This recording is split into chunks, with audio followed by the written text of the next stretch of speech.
దేశంలో యువ నాయకుల గురించి చెప్పే సందర్భంలో అంతా రాహుల్ గాంధీ, అఖిలేష్ యాదవ్ లాంటి పేర్లు చెప్తూ ఉంటారు. 50 ఏళ్ల వయసున్న రాహుల్ గాంధీ, అఖిలేష్ యాదవ్ లాంటి నేతలను కూడా మన వాళ్ళు యువ నాయకులుగా చెప్తూ ఉంటారు. దీనిని బట్టి భారతదేశ రాజకీయాల్లో యువకుల వయసు ప్రమాణాల పరిస్థితి ఏంటో అర్థం చేసుకోవచ్చు.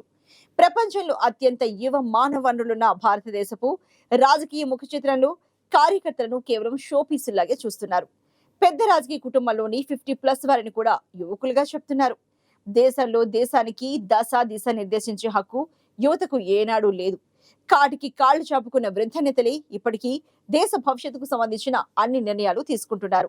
సామాజిక వర్గం ఆధారంగా వ్యక్తులను రాజకీయాలలో ప్రవేశపెట్టడం మాత్రమే జరుగుతోంది. ఇది మన దేశంలో కొత్త విషయమేమీ కాదు. మన దేశ జనాభాలో 35 సంవత్సరాల కన్నా తక్కువ వయసున్న వారు 65% కన్నా ఎక్కువే ఉన్నారని సర్వేలు చెప్తున్నాయి.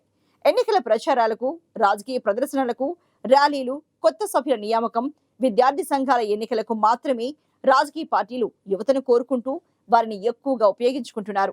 రాజకీయ పార్టీలలో యువకులు కేవలం ఎన్నికలు, ర్యాలీలు, నిరసన సమయంలో కనిపిస్తూ ఉంటారు.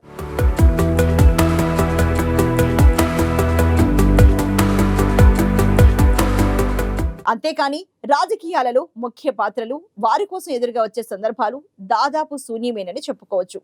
వీరిని కేవలం యూజ్ అండ్ త్రోగా మాత్రమే ఉపయోగించుకుంటున్నారు. గెలుపు తర్వాత పదవుల విషయంలో మళ్లీ సీనియర్లు పోటీ పడుతూ ఉంటారు. వారి వయసు, ఆరోగ్యం ఎలా ఉన్నా సరే కేవలం అనుభవాన్ని మాత్రమే పరిగణించడం జరుగుతోంది. ఇది ఆ పార్టీ, ఈ పార్టీ అని కాకుండా అన్ని పార్టీలలో విధిగానే కొనసాగుతోంది. రాజకీయాలలో పెద్ద ఎత్తున పాల్గొని పేరు తెచ్చుకున్నప్పటికీ యువతకు పాత రాజకీయ నాయకులతో సమానమైన అవకాశాలు లభించట్లేదు. యువతను కేవలం రాజకీయ పార్టీల మనుగడకు, ఓట్లు సంపాదించే వనరుగానే ఉపయోగించుకుంటున్నారు. నిజానికి రాజకీయ నాయకులు, ప్రజా ప్రతినిధులు వీరి గురించి ఆలోచించాలి, కానీ అలా జరగట్లేదు. మరో ఆసక్తికరమైన, ఇంకా ఆశ్చర్యకరమైన విషయం ఏంటంటే, ఇంతగా పార్టీలకు ఉపయోగపడుతున్న యువ విద్యార్థులు రాజకీయ కార్యకర్తలుగానే ఉంటున్నారు. పైగా వారు చదువుకునే ప్రభుత్వ విద్యా సంస్థలు, క్యాంపస్లకు అరకొరగా నిధులు విడుదల చేయబడుతూ ఉంటాయి. నాణ్యత లేని విద్య, అరకొర హాస్టల్ వసతులు సర్వసాధారణంగా ఉంటున్నాయి. అయితే రాజకీయ ప్రచారం కోసం మాత్రం వీరిని వాడుకోవడం జరుగుతోంది. జనాభా వర్సెస్ ప్రాతినిధ్య గణాంకాలను బట్టి చూస్తే ప్రముఖ రాజకీయ పార్టీల ద్వారా ఎన్నికల రాజకీయాల్లోకి ప్రవేశించాలంటే యువకులు అనేక సంవత్సరాలు కష్టపడాల్సి ఉంటుంది. ఒక జిల్లాలో వేలాది మంది యువకులు, మద్దతుదారులు రాజకీయ ఆశావహులుగా ఉంటున్నారు.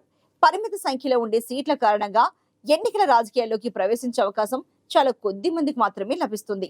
అది కూడా సీనియర్ల ప్రాపకం ఉన్నవాళ్లు, వారసత్వం ద్వారా మాత్రమే యువకులు వస్తూ ఉంటారు. స్థానిక ప్రజాప్రతినిధులు వారిని వాడుకుని వదిలేయడం కారణంగా చాలా మంది యువకులు కేవలం వాలంటీర్లు, కార్యకర్తలు లేదా మద్దతుదారులుగా మిగిలిపోతూ దీర్ఘకాలంలో నష్టపోతున్నారు.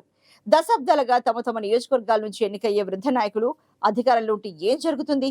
వారు పరిపాలకులుగా ఉంటే పాలన అక్కడి ప్రజలకు ప్రాతినిధ్యం వహించేలా ఉండబోదనే చర్చ బలంగా ఉంది. అంతేకాదు, ఈ విషయంలో ఇంకా రకరకాల ఆందోళనలు వ్యక్తమవుతున్నాయి. ఈ విషయంపై అనేక అధ్యయనాలు కూడా జరిగాయి. మామూలు పౌరులతో పోలిస్తే వయసుమనని వ్యక్తి పరిపాలన చేయడాన్ని జెరంటోక్రసీస్ గా వ్యవహరిస్తారు. అమెరికా రాజకీయాలు వృద్ధులు పదవులు చేపట్టడంపై చాలా కాలం నుంచి చర్చ జరుగుతూ వస్తోంది.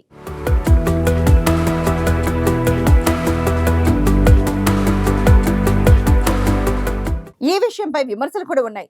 2024 అమెరికా అధ్యక్ష ఎన్నికల బరిలో మరోసారి జో బైడెన్, ట్రంప్లు నిలవనుండడంపై దేశవ్యాప్తంగా చర్చనీయాంశంగా మారింది. సాధారణంగా అమెరికా పౌరుల పదవీ విరమణ వయసు 67 సంవత్సరాలు. ఆ వయసు రాగానే వారికి రిటైర్మెంట్ బెనిఫిట్స్ వచ్చేస్తాయి. అయితే రాజకీయాలు మాత్రం రిటైర్మెంట్ వయసు అంటూ లేదు. ప్రస్తుతం అధ్యక్షుడిగా కొనసాగుతున్న జో బైడెన్ వయసు 80 ఏళ్లు. రిటైర్మెంట్ వయసు దాటి 13 ఏళ్లు అవుతోంది. డొనాల్డ్ ట్రంప్ వయసు 77 ఏళ్లు.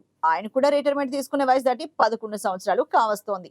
నిజానికి వయసు పెరిగే కొద్దీ కాగ్నిటివ్ అనబడే మెదడులో తెలివితేటలకు సంబంధించిన భాగం పనితీరు మందగిస్తూ ఉంటుందని న్యూరో సైన్స్, సైకాలజీలు చెప్తున్నాయి. వయసు పెరిగే కొద్దీ దీని పనితీరు మారుతూ ఉంటుంది. అయితే నాయకత్వం వహించేవారు పెద్దవారే ఉండాలా అన్న ప్రశ్నకు సమాధానం చాలా కష్టం. కొంతమంది చిన్నవారు కూడా మానసికంగా చాలా దృఢంగా ఉంటారు. పెద్దవారిలా సమర్థవంతంగా పనిచేస్తారు. మరికొంతమంది వయసు పెరుగుతున్న యువకుల్లా పనిచేస్తారు. వీరిని సూపర్ ఏజర్స్ అని అంటున్నారు. దీనిని బట్టి నాయకత్వం వహించేవారు ఎంత వయసున్న వారై ఉండాలి అన్నది సరైన ప్రశ్నే కాదని అంటున్నారు నిపుణులు. అయితే సైన్స్ పరంగా చూస్తే వయసు పైబడే కొద్దీ మెదడు పరిమాణం తగ్గుతూ ఉంటుంది. మెదడులోని ఫ్రీ ఫ్రంటల్ కార్టెక్స్ భాగంపైనే ఈ ప్రభావం పడుతుంది. ప్రతి 10 ఏళ్లకి ఈ భాగం 5% మేర తగ్గుతుంది. ఈ భాగం మెదడులోని ఇతర భాగాలతో అనుసంధానమై కార్యనిర్వాహక పనితీరును నిర్వర్తించడంలో సహాయపడుతుంది. నాయకత్వ సామర్థ్యాలకు అవసరమైన విషయ విశ్లేషణ, సమస్య పరిష్కరించే పరిణితి, లక్ష్య నిర్దేశం వంటి నైపుణ్యాలకు ఈ భాగం పనితీరు ముఖ్యం అంటున్నారు శాస్త్రవేత్తలు. 30 ఏళ్ల వయసు తర్వాత ఈ ప్రీ ఫ్రంటల్ కార్టెక్స్ పరిమాణం కొంచెం కొంచెంగా తగ్గుతూ ఉంటుంది.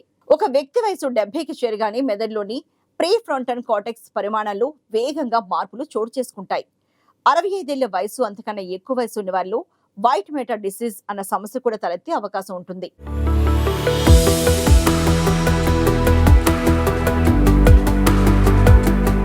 దీనివల్ల తమ కార్యక్రమ నిర్వహణలో సమస్యలు తలెత్తే అవకాశం ఉంది.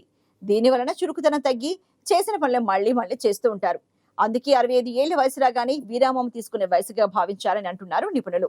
పైగా అమెరికా పౌరుల సగటు జీవితకాలం 76 ఏళ్లు. ఇది ఒక్కో దేశంలో ఒక్కోలా ఉంటుంది.